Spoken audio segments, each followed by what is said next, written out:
ಹೊಸ ವರ್ಷದ 2025ರ ಹಿನ್ನೆಲೆಯಲ್ಲಿ ಚಿಕ್ಕಬಳ್ಳಾಪುರ ಜಿಲ್ಲೆಯ ಪ್ರಸಿದ್ಧ ದೇಗುಲಗಳಿಗೆ ಭಕ್ತರು ಭೇಟಿ ನೀಡಿ ಪೂಜೆ ಸಲ್ಲಿಸುತ್ತಿದ್ದುದು ಬೆಳಗ್ಗೆಯಿಂದಲೇ ಕಂಡುಬಂತು.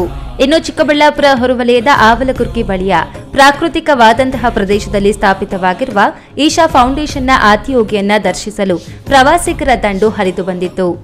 ಈಶಾ ಫೌಂಡೇಶನ್ಗೆ ಸಂದರ್ಶಿಸುವ 4 ರಸ್ತೆಗಳು ಸಂಚಾರ ದಟ್ಟಣೆಯಿಂದ ಜಾಮ್ ಆಗಿ ಹೋಗಿತ್ತು.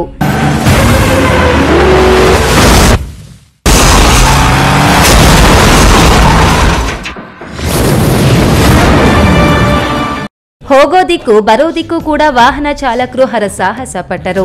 ಸಂಜೆ 7:30ಕ್ಕೆ ಆರಂಭವಾಗುವ ಲೇಸರ್ ಲೈಟಿಂಗ್ ಶೋ ನೋಡಲು ಸಂಜೆ ಸಾವಿರಾರು ಸಂಖ್ಯೆ ವಾಹನಗಳಲ್ಲಿ ಜನ ಆಗಮಿಸಿದ್ದರಿಂದ ಯಾವ ರಸ್ತೆಯಲ್ಲಿ ಹೋಗಬೇಕು, ಯಾವ ರಸ್ತೆಯಲ್ಲಿ ಬರಬೇಕು ಎಂಬುದೇ ದಿಕ್ಕು ತೋಚದಂತಾಯಿತು.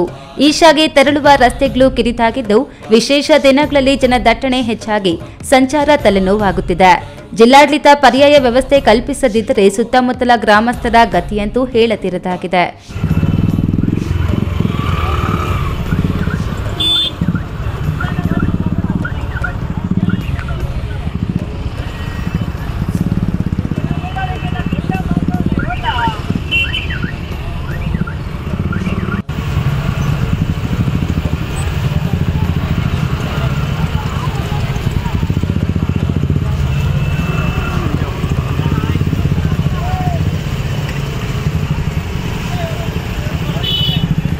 A news TV bureau, Chikkaballapur.